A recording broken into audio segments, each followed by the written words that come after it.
This is the Grand Arconian Conspiracy, and within it, we will answer the questions of who killed Tim Kono, whose body is on the ground over Mabel, and many more questions. This contains many ideas that may not be true. It's a story of revenge. This conspiracy involves many members of the 14-story apartment building and possibly the New York City Police Department, amassing so much money and power that he either now owns or has a large stake in the Shine On Funeral Services, where at least his son, maybe others, take jewelry off the deceased and resells it. There are others involved in this business on some level, and this is where they come in. Teddy has alluded to the fact that others know about his business. When driving Mabel and Oliver home after his son Theo kidnapped him, this is what he said. Seeing things from Theo's perspective, he realized the beauty in silence.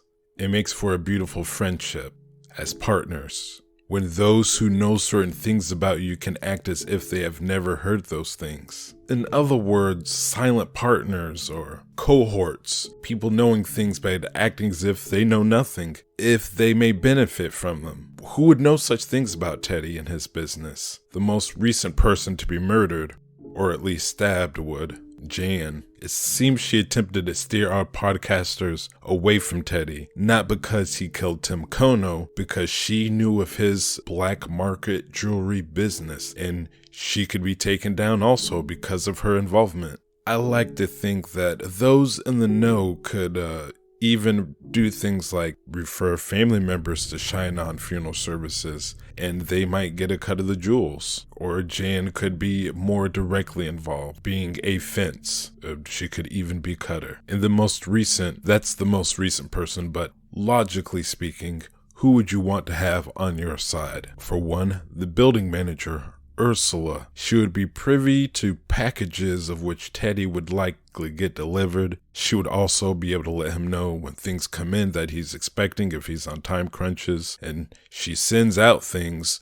She could have things go off the books or certain things on the books contradictive of what's actually going on. She'd be a very nice person to have. As a building manager, she has keys to everything. She likely would have been the person who drafted the evacuation plan for the Arconia. She could have came up with the idea to pull the fire alarm to use as cover for the murder. Depending on how long she's been in that position, she could have even set up and overseen the contractors for the building who installed the secret room in Teddy Demas's apartment. And we all know, as she said, she loves her side hustle. There's no reason why Ursula would not want to be in on this, even if it was just a little residual money coming in, or just, you know, the mob boss, but you don't tell on the mob boss because the mob boss ain't never did anything to you. That makes her the kind of person you would like to have in your side. Even if all she does is pretend she sees nothing, that's the kind of partner that Teddy likes to have.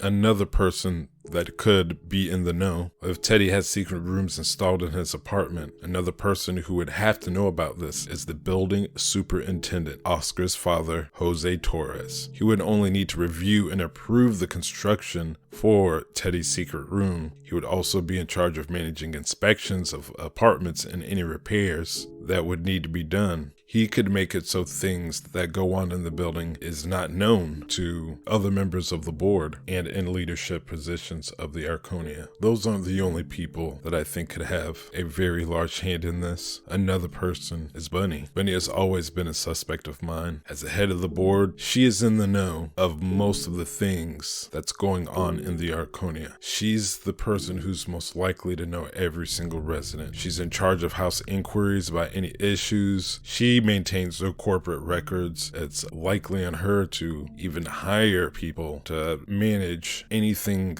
that happens on the property. It's not an easy position, and she's likely one of the oldest residents of the Arconia. It could just be a criminal empire that we are just seeing one facet of that Bunny has going on in this building, knowing that it was Tim Kono's. So these people can work in tandem and do some things and figure out quite a bit. Like Ursula could misdeliver packages, knowing the originator and the receiver. She could have deduced what Tim was doing. Ursula sees what mail is going in and out, and be it on the books, off the books, any side thing from any place. It's got to go through her, and she's got to recognize some of these same packages or same things going, or maybe even transfers of money. There's checks. There's lots of things that Ursula might be able to see. And if she deduced that Tim was buying lots of this jewelry in an attempt to take down Teddy, she could have intercepted the green ring. Let's not forget, if anyone stabbed Jan with this knife, I think it was Bunny. This could be a knife in Bunny's room that she went out and stabbed Jan with, if she didn't stab herself. But we'll get to that another day. Tim was seen getting off the elevator on the 6th floor. I believe he was seeing Grover Stanley, who he likely talked to about his issues and how he felt bad about not speaking up for his friend and letting him rot in prison. This is where he could have been poisoned or told to over-medicate unknowingly. Stanley could have put the drug in a tea, or he could have just prescribed it to him, telling him take a larger amount, or just giving him some off the books to see if he would take it, had him drink a glass of wine or chug a gut milk, and it'll help you get to sleep quicker, knowing very well that it would kill him. Once he passed out and died in his apartment, Jose then pulls the fire alarm and enters Tim Kono's room through the vents. He puts Tim's hands around the handgun and makes him pull the trigger in order to make it look like suicide, escaping back out the vents, unseen by any of the cameras. It was either Oscar's father or Bunny. If it wasn't Bunny, it was Jan herself. But I believe it's Oscar's father who stabbed Jan. And we will see he attempts to kill Mabel, but she kills him, stabs him straight through with her sewing needle.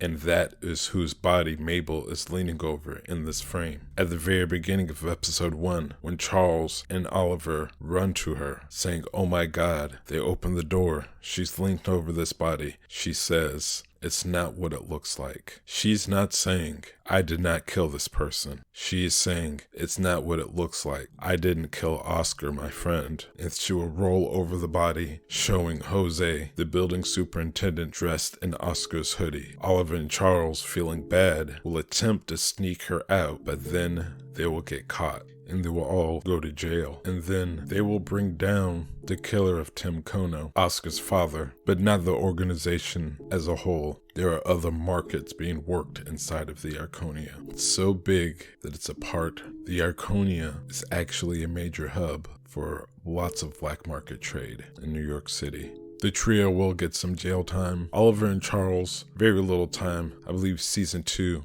will be Mabel getting out of jail and joining the crew. Mabel's crime will be ruled as self-defense, so she's able to join the team, who she's been in constant contact with through the use of Zoom and such while she was in jail, and they are working on more crimes in the Arconia. That is where season 2 will begin. I know this is totally ridiculous, going off on tangents to even be one singular theory. It's crack shot, and it has so many holes. But what do you guys think? Does it hold any water at all? Who do you think killed Tim Kono? Please poke holes. I'll reply to every comment. Be on the lookout for a review on episode 9 sometime on Tuesday. I'll try and get it out as early as possible. Next episode's gonna focus heavily on Charles. Can't wait to see what they bring to us from his past. I wanted to make a video about him after that episode, but I already thought he was too interesting enough, so I hope if you get a chance, look at that video about Charles Hayden Savage, wondering what's going to go on with his character. I just spotted out a couple ideas. I'm wondering how many of them I'll get right. Either way, thank you very much for watching the video. If you can, leave a like, and I'll catch you on the roof.